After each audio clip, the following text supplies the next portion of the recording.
Johnny Master ను గోవా నుంచి హైదరాబాద్ కు తరలించారు పోలీసులు. కాసేపట్లో ఉపరపల్లి కోర్టులో జానీ మాస్టర్ ను హాజరుపరచనున్నారు. నిన్న జానీ మాస్టర్ ను గోవాలో అరెస్ట్ చేసి పీటీ వారెంట్ పై హైదరాబాద్ కు తీసుకొచ్చారు. రహస్య ప్రదేశంలో జానీ మాస్టర్ ను విచారిస్తున్నారు పోలీసులు. ఇవాళ ఉపరపల్లి కోర్టులో హాజరుపరుస్తారు. జానీపై పోక్సోతో పాటు రేప్ కేసులు నమోదు చేశారు. ఇప్పటికే బాధితురాలి స్టేట్మెంట్ ను రికార్డ్ చేశారు పోలీసులు. మహిళా కొరియోగ్రాఫర్ పై లైంగిక వేధింపులకు పాల్పడినట్టు ఆరోపణలు రావడంతో జానీ మాస్టర్ కనిపించకుండా పోయారు. అప్పటి నుంచి ఆయన కోసం 4 బృందాలుగా ఏర్పడి గాలించారు పోలీసులు. చివరకు గోవాలో అదుపులోకి తీసుకున్నారు ఎస్ఓటీ పోలీసులు. Chandigarh, Coimbatore, NCR and Bangalore, Jaipur, Ahmedabad, Raipur and Hyderabad. We've been here, we've been there. Vekas been just everywhere.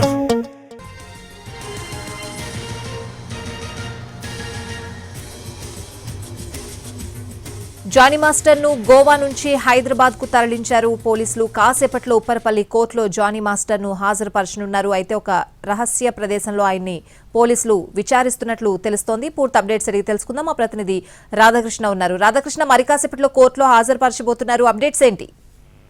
Swathi, Johnny master ని నిన్న రాత్రి గోవా నుండి తీసుకొని రావడం జరిగింది. నిన్న ఉదయం అతన్ని గోవాలో పట్టుకున్న తర్వాత అతన్ని పీటీ వారెంట్ పైన గోవాలో ఉన్న కోర్టులో హాజరుపరిచారు. అక్కడ కోర్టు అనుమతి మేరకు ప్రిజనర్స్ ట్రాన్సిస్ట్ వారెంట్ పైన అతన్ని హైదరాబాద్ కు రోడ్డు పైన తీసుకొని రావడం జరిగింది. అతన్ని ప్రస్తుతం అయితే సంగారెడ్డి దగ్గర అతన్ని ఉంచినట్లు కూడా మనకు తెలుస్తుంది. అక్కడ అతనికి సంబంధించిన అంటే ఈ కేసుకు సంబంధించిన దాంట్లో అతన్ని స్టేట్మెంట్ రికార్డు చేస్తున్నారు. ఆ స్టేట్మెంట్ రికార్డు చేసిన తర్వాత అతన్ని నేరుగా ఉప్పరపల్లి కోర్టులో హాజరుపరిచే అవకాశం అయితే మనకు కనబడుతుంది. అతన్ని అదుపులోకి తీసుకున్న తర్వాత హైదరాబాద్ కు తీసుకొచ్చిన తర్వాతనే స్టేట్మెంట్ అనేది రికార్డ్ చేస్తున్నారు. అతని పైన మహిళా కొరియోగ్రాఫర్, అసిస్టెంట్ కొరియోగ్రాఫర్ ఎవరైతే ఉన్నారో ఆవిడ చేసిన ఆరోపణలు, అలాగే లైంగిక వేధింపులు, లైంగిక దాడి, తర్వాత మానసికంగా శారీరకంగా ఆమెను వేధింపులకు గురి చేశాడన్న అభియోగాల పైన అతని నుంచి స్టేట్మెంట్ రికార్డ్ చేయడం జరిగింది. ఇప్పటికే ఇతని పైన పోక్సో యాక్ట్ కూడా కేసు నమోదు కూడా చేయడం జరిగింది. ఎందుకంటే 2019లో ముంబైలో వీళ్ళు స్టేజ్ షోకి వెళ్ళినప్పుడు అక్కడ ఆమె పైన హోటల్లో జానీ మాస్టర్